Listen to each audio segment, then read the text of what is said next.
Hey guys, going to try something a little bit different today. Like a polar opposite approach for real here to looking at where the Steelers are to what I don't think is just what's the norm for us. I think it's the norm for pretty much everybody. We're just going to go upside down on this. All right.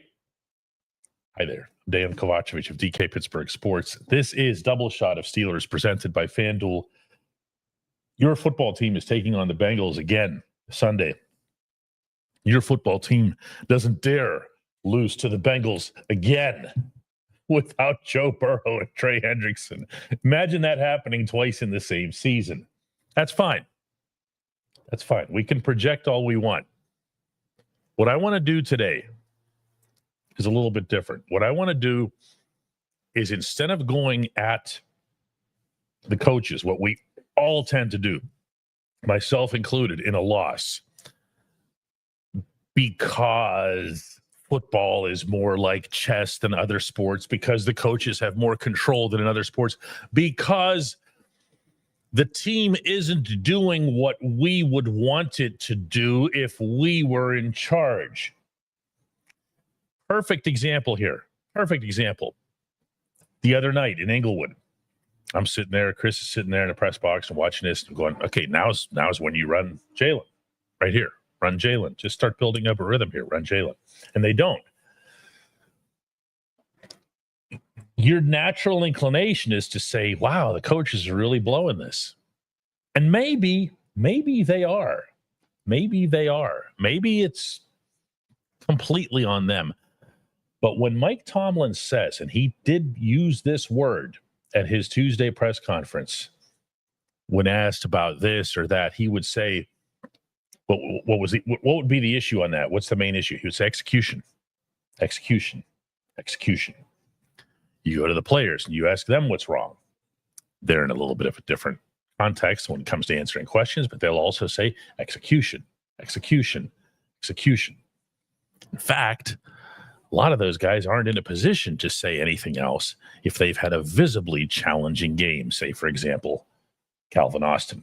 Could you imagine Cal after those drops and everything else, and one of them turns into an interception saying, yeah, but I didn't really like the coach's plan heading into this one. Let's talk about that. And they're like, no, that's not going to happen. That's not going to happen. So what we're going to do today, is to make things a little bit different. We're going to focus on execution. We're going to focus on things that the players are instructed to do that they are not doing, or at the very least that they didn't do Sunday night in Inglewood. That's where this conversation is going to go today. You can have all your fire this guy, fire that guy, whatever else, get rid of Tomlin. What's wrong with Rooney? Why can't he? You can have that, okay? You can have it 4 out of 5 days this week. Today, we are going at the athletes. We are going at the athletes who are responsible. And that, I think, is going to make for a very different kind of program today. When we come back, I'll be joined by Chris Halleck from over on the South Side. For those of you who are doing real work in construction, in a warehouse, if you're a mechanic, you want reliable, comfortable gear to help you perform well on the job. Brunt Workwear's got you. They've got waterproof boots, safety toe, soft toe, pull-on, lace-up, whatever you need. You can wear them to work, and if they're not right for you, send them back. I don't know of any other brand doing that. Brunt was tired of the workwear brands out there cutting corners. You work too hard to be stuck in uncomfortable boots that don't hold up. So they built something better. Boots that are insanely comfortable and built for any job site. For a limited time, our listeners get $10 off. Just head to bruntworkwear.com. Use the code DK Sports and you're good to go. After you order, they'll ask you where you heard about Brunt. Do us a favor here at DK Pittsburgh Sports and tell them it was from this show. Welcome back to Double Shot of Steelers. We're going to be walking along with Chris Halleck over there on the South Side outside the Steelers facility. What's going on, Chris? Where are you headed? I'm heading to my car because the wind component is going to be something we have to deal with today. And so might as well sit in the car. Central Catholic is practicing in the facility. The media room has a whole bunch of reporters and media types in there working. Who don't want to hear you chatting with me? Yeah. Yeah. So we are going to the car to avoid all components that could possibly. When you have red paint, you paint your barn red, and so now our red paint is going to be the Honda Civic that I drive. Oh no. Well, let's talk about execution today, which is hard to do in football without referencing the all-time greatest quote from any head coach in the history of really any sport. Was it John McVay, the legend from Tampa Bay? The original, the expansion, I'm looking it up right now, the expansion Tampa Bay Bucks, who were horrible, lost every game that they played, usually got destroyed, was once asked at a press conference what he thought about his team's execution, and he answered, "I'm in favor of it." It takes you a second, doesn't it? That's a good line.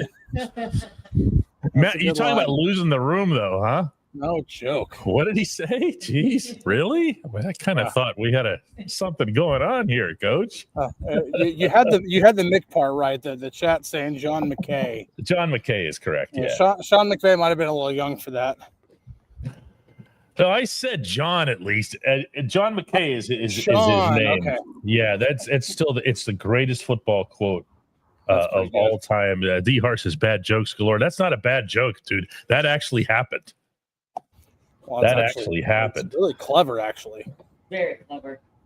I mean, he must have been contemplating it for it to come to him like that. It must have been something that was going through his mind. It was just this mass execution down there in Tampa. Anyway, execution we're going to talk about today. We're going to begin by talking about Aaron Rodgers since he spoke today.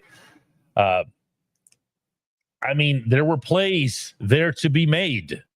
There were touchdowns there to be had that had nothing to do with coaching, Chris, that had nothing to do with Mike Tomlin, Arthur Smith, or anyone else coaching. How was Aaron's mood or mind frame today in that regard? I actually thought he was pretty good. Usually sometimes when you have to ask players about bad performances, especially the more seasoned players, they typically get a little agitated, hey, we're moving on. Yeah. I've been in this league a long time and I've had my bad games, and how dare you ask me that, but Aaron was asked about it today. I think we have the clip ready. If we might, I don't know, but if we do, we're working on putting the clip up. Yeah. You can see his reaction whenever, because it wasn't one of Aaron Rodgers' most, famous quotes was back in Green Bay, and it was relax. Everybody remembers the whole relax that he gave everybody. Well, he didn't say relax, but it was also it was in the same line, especially his I got one from him this year, remember?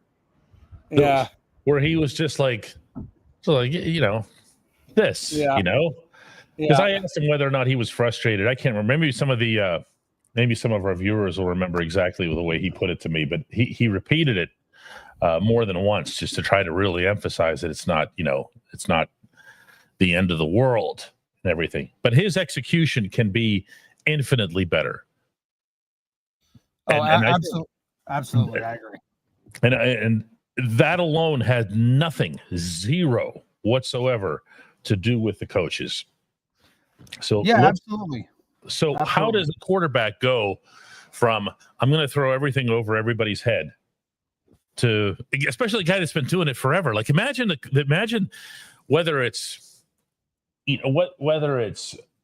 Artie or whether it's Tom Arth or whoever, even your quarterback's coach. What do you say to your quarterback when he's been in the league for 21 years and he's one of the best throwers, arguably the best thrower of the football who ever lived, and you say, Hey, Aaron, we got to talk about these throws, young man. Have a seat here. Yeah. So I don't think you have to say much. I think that's the thing. When you have a Kenny Pickett or another young quarterback, or even a Mason Rudolph, who has been in the league for several years but doesn't have a whole bunch of starting experience. You still have to coach those guys. You still have to go through some different things, whether it be mechanics or whatever. But with Aaron, I don't think really much has to be said. And every time I've had a conversation with Tom Arth, the quarterback's coach, there's never concern about Aaron being right when it comes to his physical tools. That's So interesting. when you have a bad game, and you've been in the league for as long, Aaron doesn't have the career that he has without learning how to navigate bad games. You learn early and often, to navigate these type of, ebbs and flows of the season pretty well. And you don't win 4 MVPs because you begin to unravel after a bad game or two. I don't think there's one real, put your finger on the button answer to fixing Aaron Rodgers after one bad game. I think it's let Aaron kind of navigate this the way that he has, but it's also about supporting him the best way possible, which there are other concerns on this offense just player wise outside of Aaron Rodgers. Here's a little bit of what Aaron had to say today, just a little bit ago. Aaron, you've had rough games before in your career. What have you learned over the last 20 years in terms of making sure one bad performance doesn't bleed into the next one? It's just consistency. If the process is right, you don't have to make any major changes or freak out. It's the nature of the league. There's going to be a stinker every now and then. You just got to bounce back, get back to the things you do, and get back in your routine and try and be better the next week. It's interesting when I think of Rodgers and getting straightened out. The thing that leaps to mind here, boy, do I hate to say this, but it's true, is the opponent. And by that, I mean Cincinnati's propensity to be very much like the Steelers and just leave the middle of the field wide open. They can't cover a tight end. They can't cover a slant. They can't cover anything over the middle. And yes, I know who that sounds like. Okay, I'm not knocking them for it. There's going to be 2 identical defenses in that regard. However, there's nothing like looking across the middle and seeing 80 standing there. You can't throw the ball over his head if you want to. Yeah. You know what I'm saying? You maybe literally bring Aaron's game back down to earth. Not all of his bad passes were high, but the majority of the truly bad passes were. I can't bring myself to get concerned about this, Chris, from an execution standpoint, in large part because the only thing that would worry you, like longer term, would be, wow, has he lost the arm, or is something up with the arm? Oh no. Yeah. Oh, go ask 80 about that ball that hit him between the 8 and the O over the middle. Yeah, no, there were a couple of throws in that game that still show that, like, listen, Aaron can still sling it. Aaron can still make some very, very high level throws.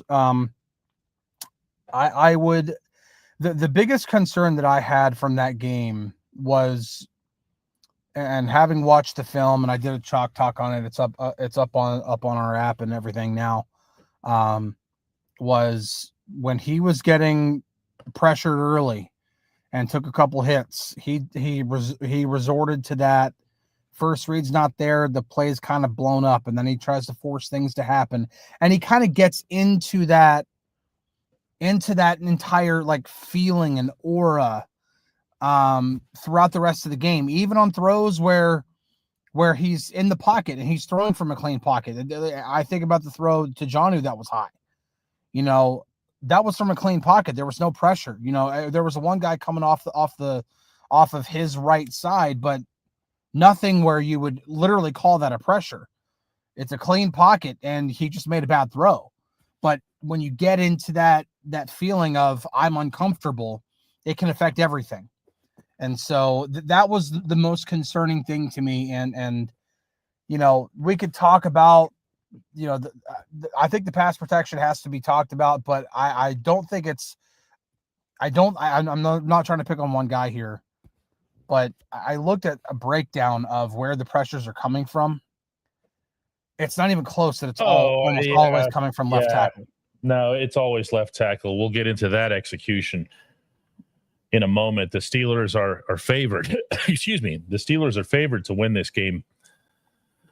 And most everyone is going to be favored to win against the Bengals, even though the Bengals had the win in Cincinnati earlier this season.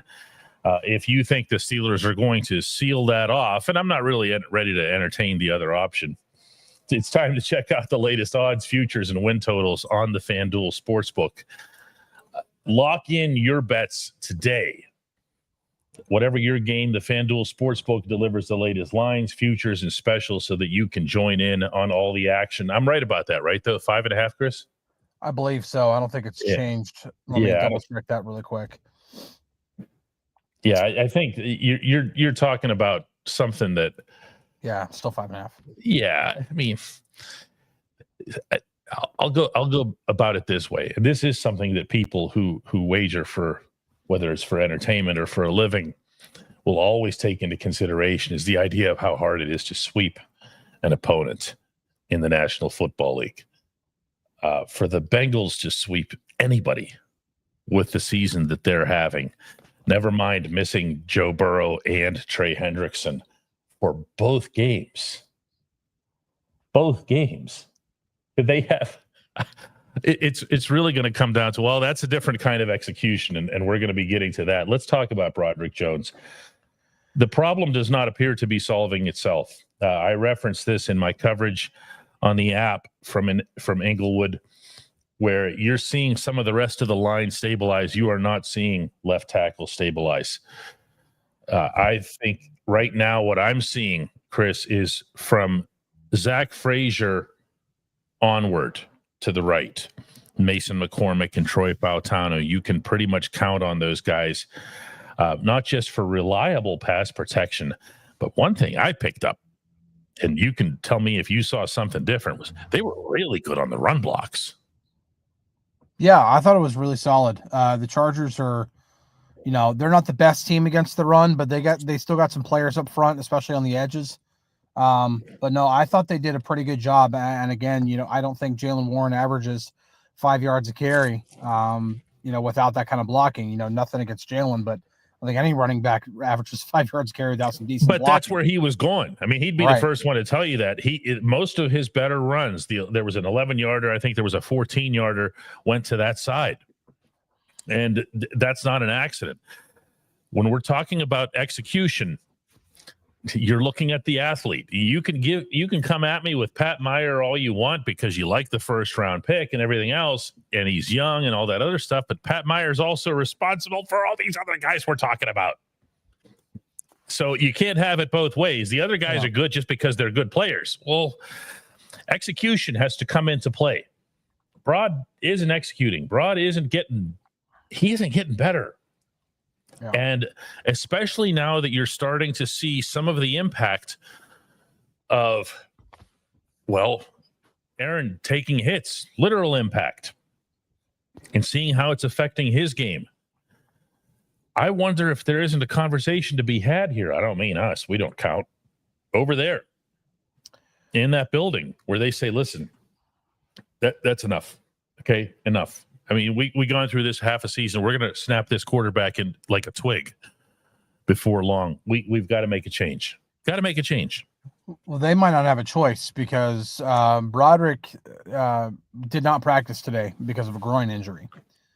So if that is an injury that's going to actually sideline him, or if it's going to inhibit his performance, you might not have a choice. Like they might have to actually put somebody else in there at least for a game just to see what happens. And listen, if there's any week to try somebody else over there, whether it be for injury or not. Oh yeah, it might be this week because I mean the Bengals won't have Trey Hendrickson, which is where he'd be. Yeah, and my gosh, I've started to do. I'm in the early stages right now of doing my homework on the Bengals. And it's just so their defense is somehow worse than it was when they played them just a few weeks ago. It's unbelievable how bad that defense is. You know They're what? giving up over 33 points a game. We could talk about the Bengals defense all day, or we could just show that one play. Oh, you know my which one I'm God. talking about? That one play. Who was it against about a week ago? Where the ball was just floated up in the air and it landed, and some dude was surrounded by 5 Bengals and somehow just walked right out of them. It was the winning touchdown that they gave up. Not against the Bears, but it was against the Bears. It was the Bears. It was Chicago. Yeah. Gosh, yeah, that was bad. Absolutely insane. So when you're talking about execution, we've now hit on a couple of pretty important pieces here. I'll take another execution guy on offense before we switch to the other side of the ball here. I want to see, and this is not someone who's come up for a whole lot of criticism here, I want to see another level of DK Metcalf. Yeah. I want to see Metcalf take his game to the point where there isn't that one eyeball roll play and you say, come on, man, you got to be sharper than that. You can't do that. It's early in the game. That was going to be a big play for us, whatever. We have seen what Metcalf looks like whenever he is really on, really sharp. That is execution. That's not, I'm going to keep naming coaches here. That's not Arthur Smith. That's not Zach Azzani. That's not Mike Tomlin. That's not him getting enough targets. They actually over-targeted, I thought, Metcalf in Inglewood, meaning they didn't have to be throwing deep. They just needed to establish some kind of rhythm, but they just kept trying to make Metcalf happen, and it didn't. And it didn't happen because he didn't execute in large part. Now, there were, again, some not so great passes, but he didn't execute when he had opportunities. I do think DK needs to hit a different level, but I don't think I'm asking more of DK. He is being doubled so much. Yes, he is. And I mean, he is being doubled at a ridiculous rate. I mean, to the point where defenses are almost ignoring everybody else. And that is a problem. That is a problem because you're not making the defense pay for putting that much attention on one player, which you should be doing. Now, we could talk about Arthur Smith, but we can also talk about, like you said, the execution. There was one route in particular, and it was in not necessarily in garbage time, but it was in very low percentage play. It was right near the end of the first half, where they're trying to get just one play to give Boswell even a chance to kick a field goal. And Roman Wilson's running a very, very deep dig.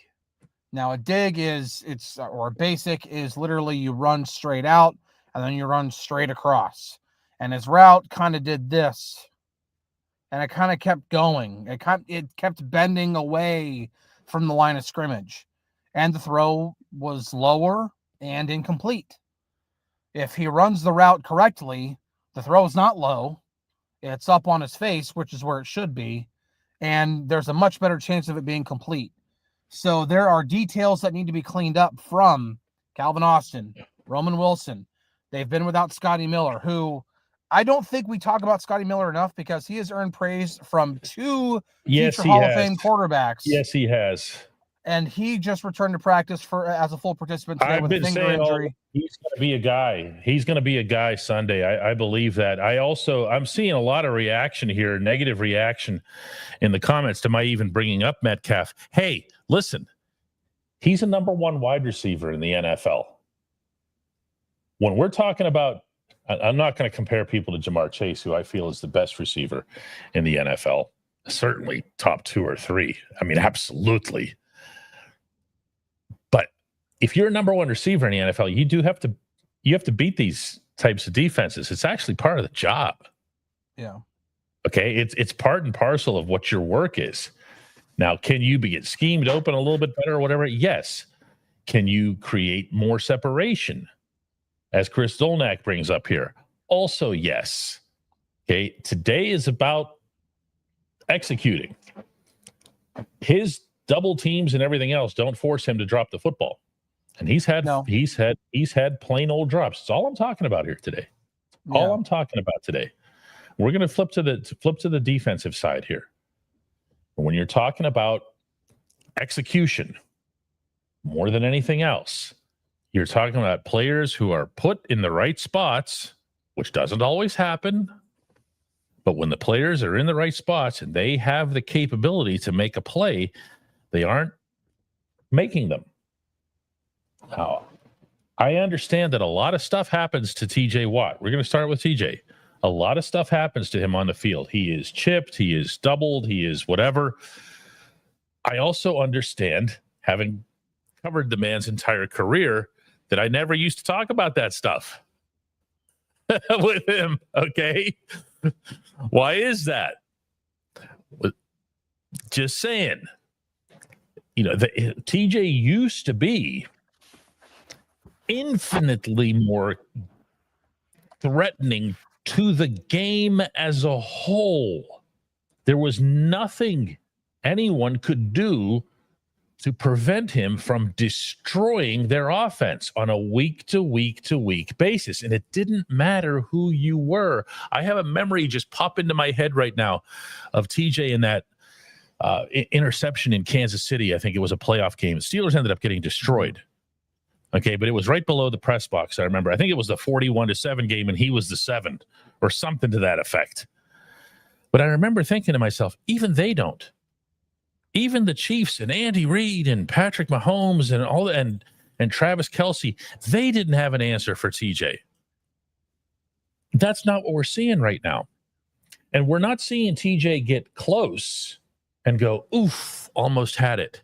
We're not seeing that either. We're just not noticing him for stretches at a time. I can't go and lay that on Terrell Austin or Mike Tomlin. There's execution that's involved. There is better football to be played by the individual.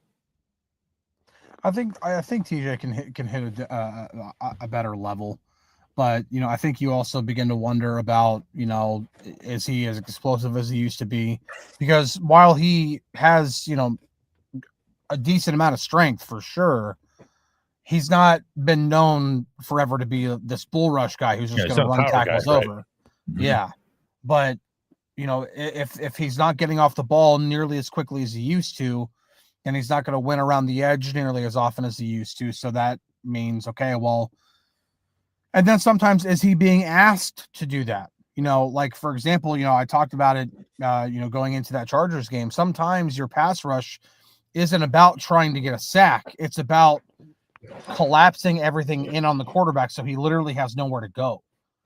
I mean, literally nowhere to go. Can't step up, can't escape to the side. You're literally just trying to collapse everything in on him. And sometimes that requires you working through blocks a little bit longer just to make sure that you don't leave a gaping hole over on your side. At the same time, and I'm going to try to avoid the coaching issue because I wonder if it's a TJ issue. Listen, if you aren't in the same physical shape as you used to be when you were even 3 years younger, and understandably so, right? I mean, it's not like he is ancient, but he's also not in his 20s anymore, and he plays a position that requires a very, very high physical exertion rate. So, what can you do schematically to put him in different positions? This is part of the reason I'm enjoying today's show, because you keep boomeranging everything back to the coaching. I'm not boomeranging it. What I'm saying is, like, everybody is actually. You're not alone. Everybody's doing this. What I'm saying is, I'm saying schematically, what if this isn't a Terrell Austin issue? What if this is a TJ issue? What if TJ doesn't want to? What if TJ refuses to? That's a legitimate question. Or even isn't enthused about it. I see what you're saying, right? Right. And if he is literally a player that can only be effective in one spot, then he's not as effective. Now, he's going to continue to get chipped like crazy. He's probably being chipped more. I haven't looked at the actual numbers, but he's probably being chipped and doubled more than he ever has been. But again, that's kind of the DK Metcalf thing that we were just talking about. If that much attention is going to go to one side, they only have so many guys that can block. What is everybody else doing to take advantage of it? What is Nick Herbig doing? Now, we know what Nick Herbig's doing, and we can get to the coaching on that, but that's the conversation for another day. What is Keanu Benton doing more consistently? What is Cam Hayward doing? What is Derek Harmon doing? What is Alex Highsmith doing? What are those guys doing more consistently to make sure that you make the offense pay for putting that much protection over on that side? All right. Well, here's what TJ has to do. This is what I've got. TJ has to find a way. This is going to sound excessively vague, but hear me out on it, because this has always been when he's been at his best. There has to be a trade-off between him and the guy at the opposite end. If the guy at the opposite end is doing well, and we can agree that, especially in Alex Highsmith's case, he's had 2 terrific games in a row. Nick Herbig has continued to make plays. That is to TJ's credit, that he is still dangerous enough that there's more attention to put on him. I understand that. There's a lot of people mentioning that here. I get that. I'm as unsatisfied as TJ is with that, though.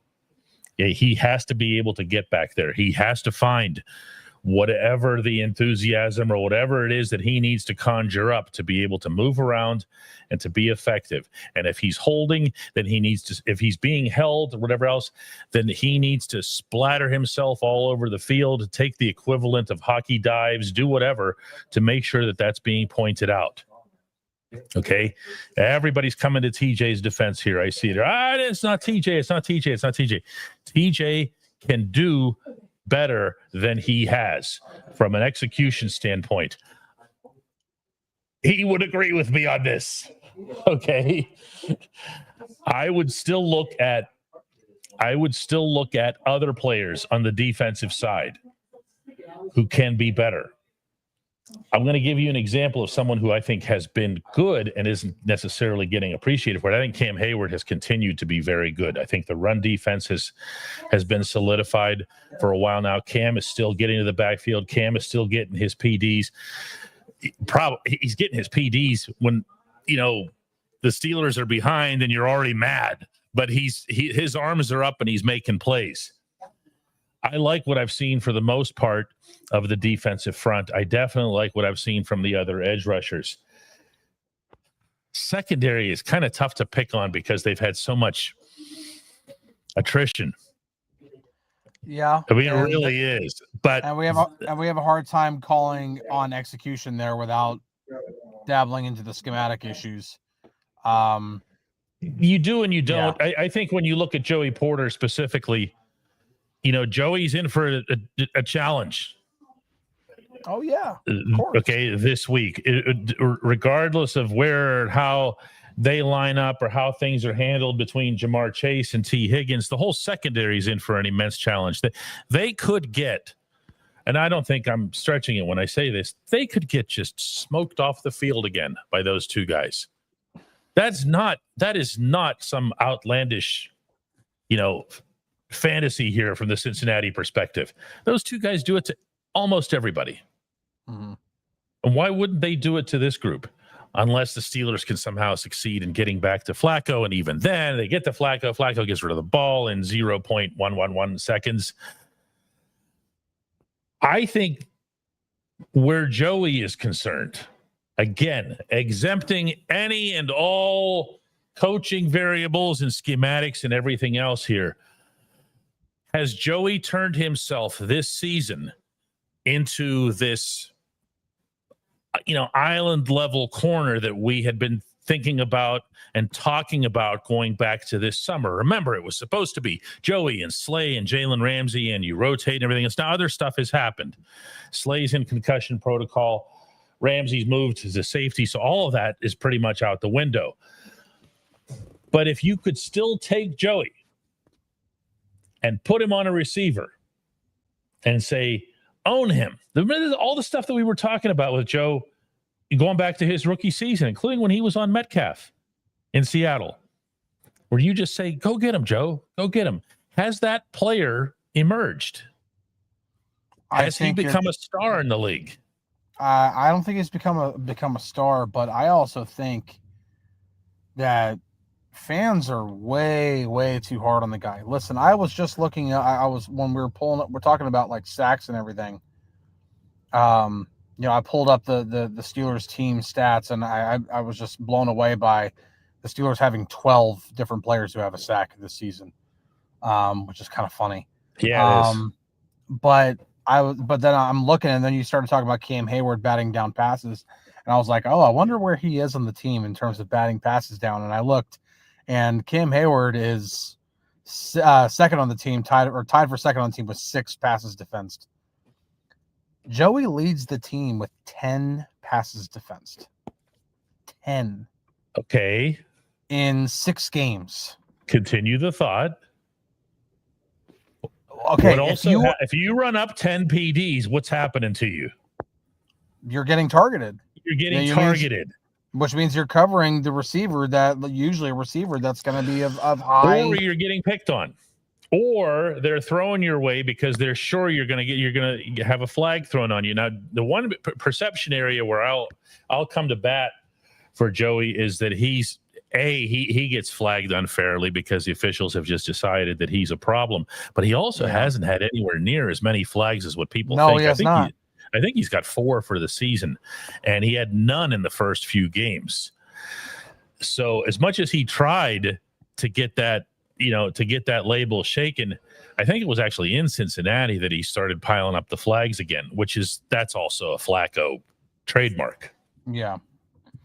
Yeah. I don't and listen, they don't fear him, Chris. Yeah. They don't fear him. I understand that. But listen, I think when you're talking about the corner on the team, that if you want to put on that number one receiver most of the time, if you're talking about prime Jalen Ramsey, it's Jalen Ramsey all day long.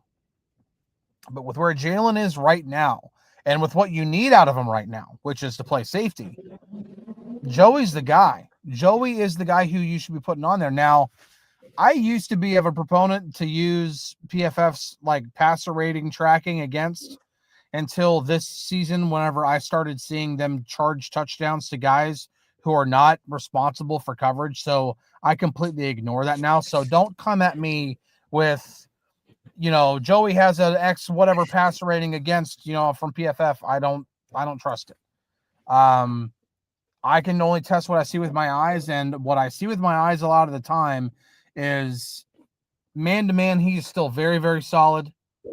Zone still needs some cleanup. You'd like to see a little bit more. You'd like to see a little bit more, over, especially with it being his 3rd season. But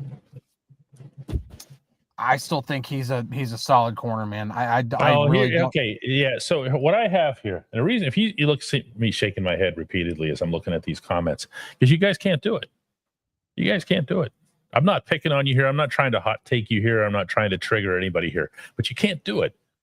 You can't criticize the players, with very, very, very few exceptions. And that is whenever there's somebody who's become a clear public scapegoat. But it's very, very hard for people, and I found this to be true across sports and across fandom, to look at players and say, yeah, that needed to be executed a lot better than that. Almost nobody will do that. The Steelers are not a well-coached football team.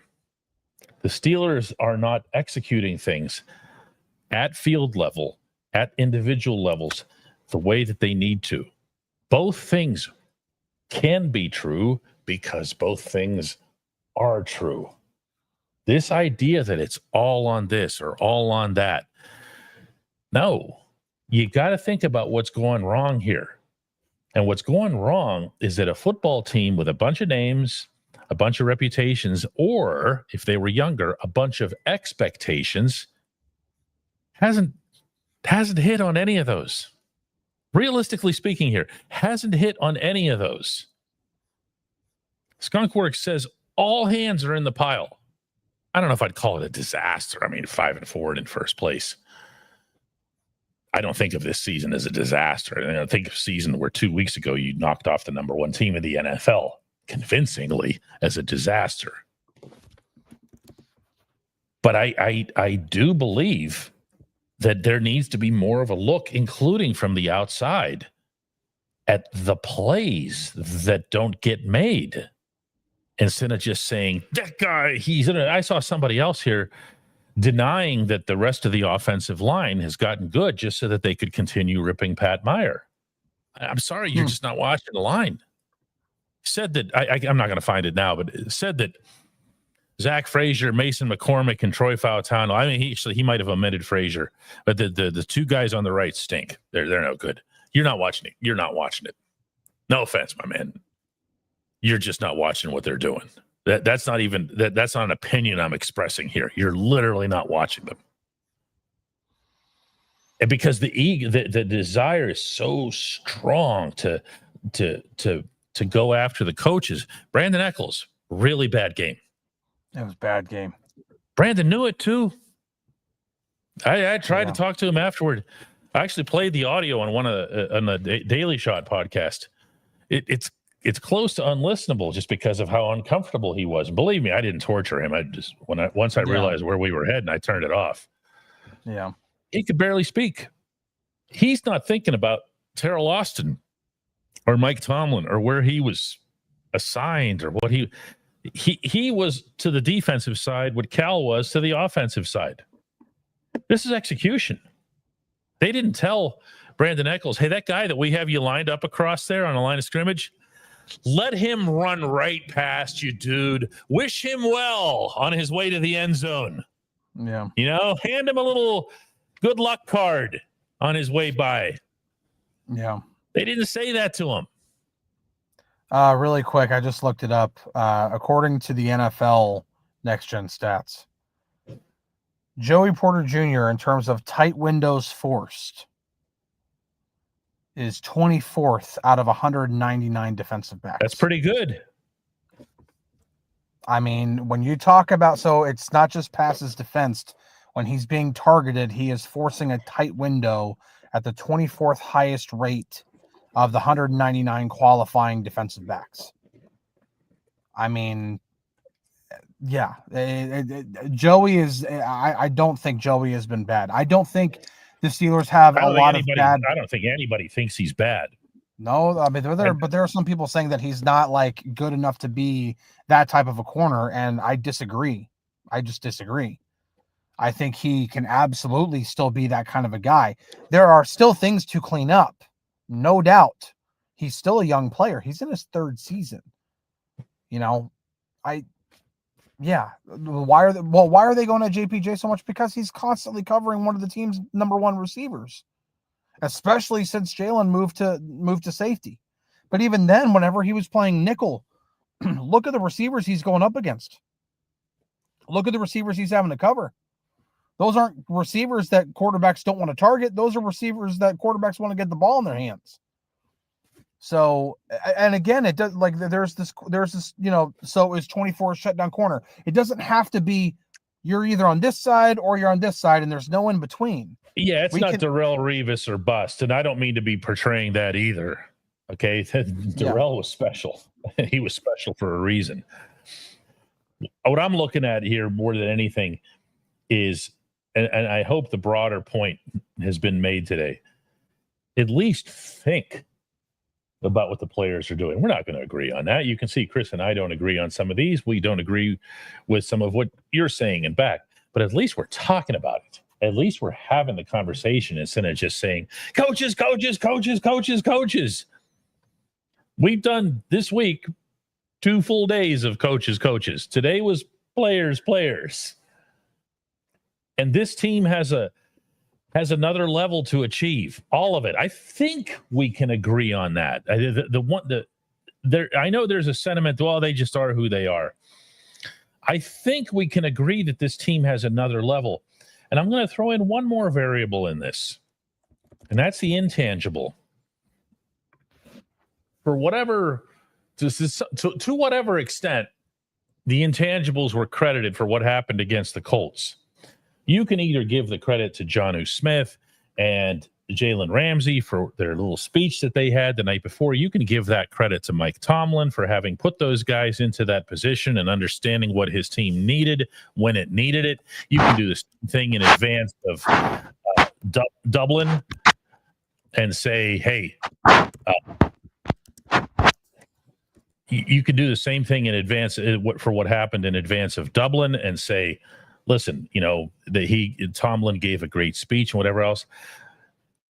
In football, at every level of football, every solitary level up and down the chain, the responsibility for getting to that level that we all saw this team competing in the first quarter against the Colts, right off the bat, we had no doubt they were there to play. The responsibility for that goes to the players. And there isn't a person who's ever played this game who would disagree with me on that.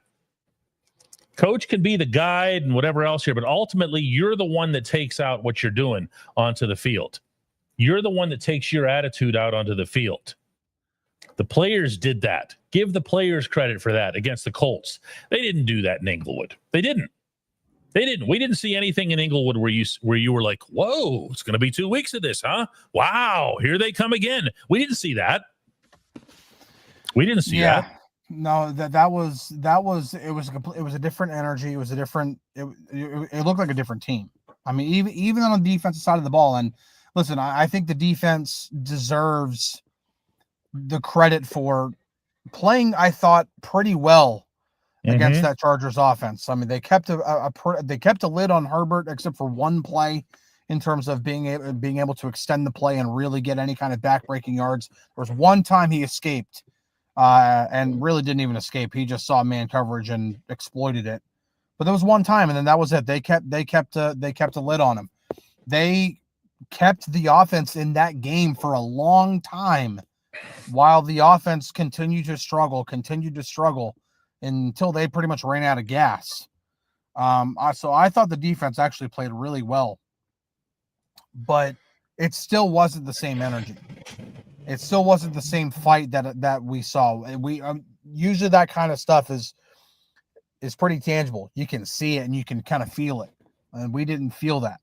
So they need to find a way to be able to play and play well and execute well, even whenever they aren't, riding the high of a Jalen Ramsey or Jonnu Smith pregame speech.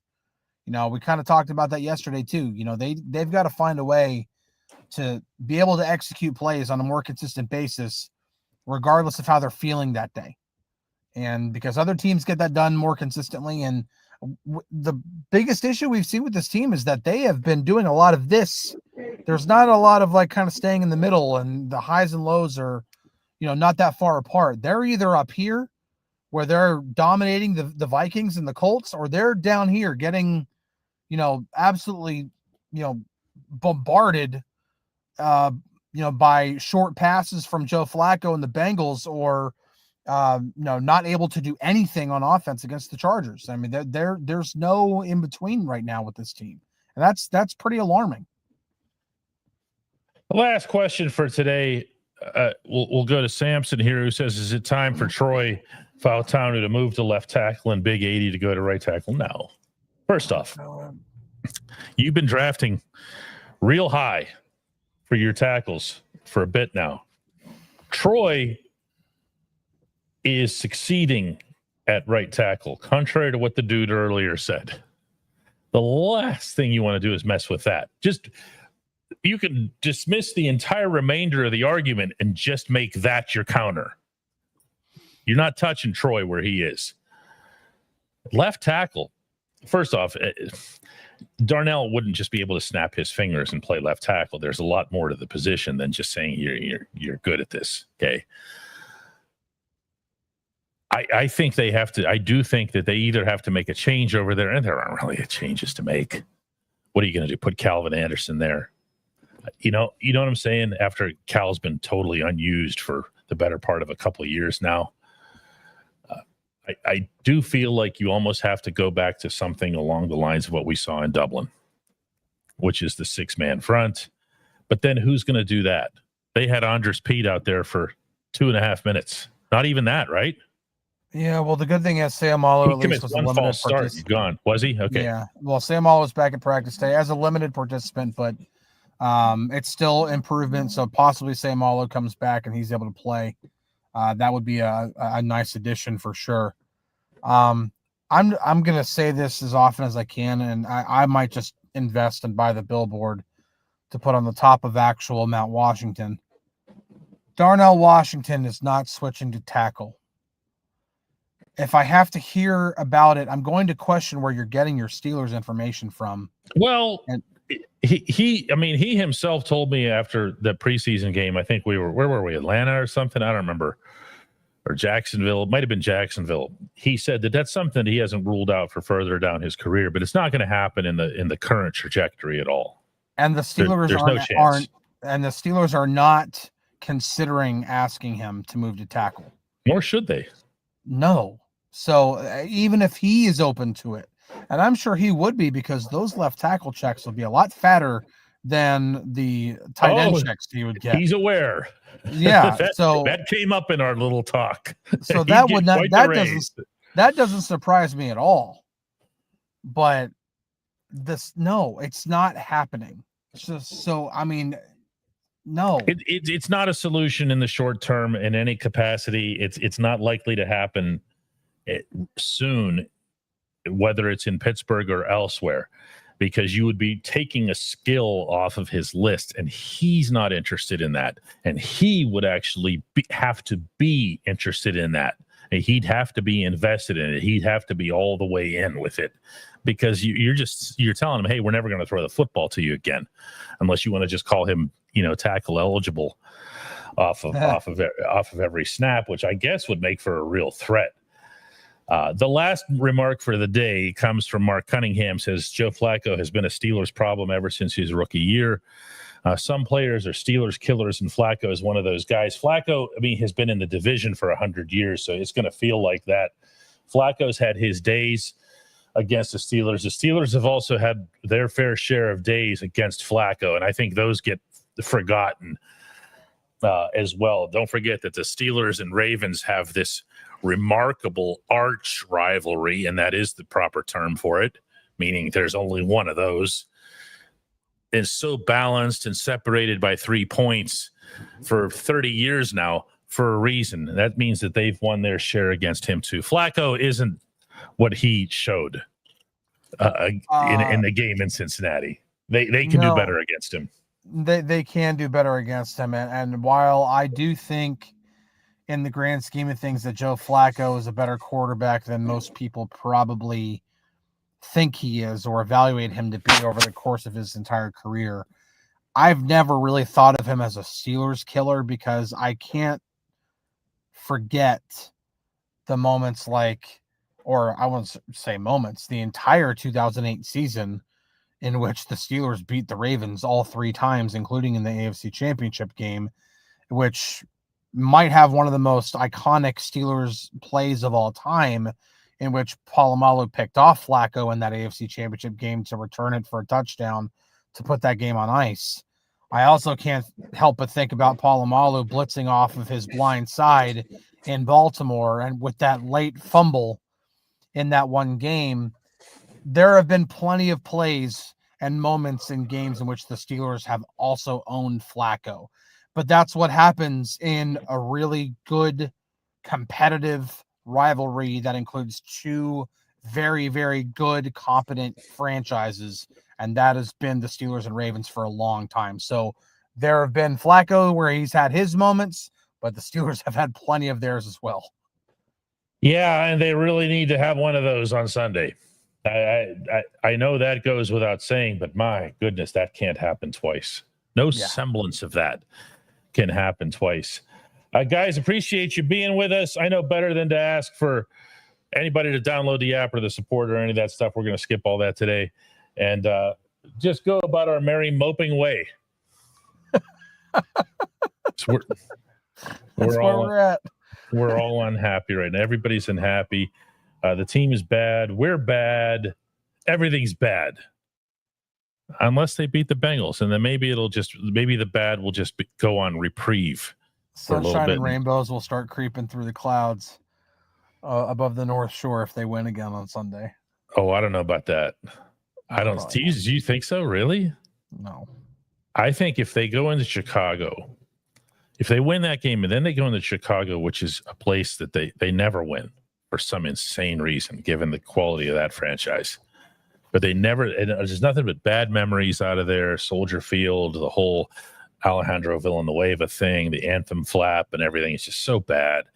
If they, especially since the Bears are now like, they're not a train wreck anymore. The Bears are competitive. Yeah, I know, like, they're like, I think the last time the Steelers won in Soldier Field was like 1995. It was a Norm Johnson overtime winner. Yeah. But I think they've played there twice. Doesn't matter. It doesn't matter. That doesn't matter at all. When I think about places the Steelers can't win football games, number one is always Philly to me. They will never win in Philly. Number two, thankfully for the Steelers, was Oakland. Yeah, Oakland was another one. I swear, I think of Chicago first. Maybe it's because I was there for that. It's because I was there for that anthem flap, and that Bears team was so bad. Yeah.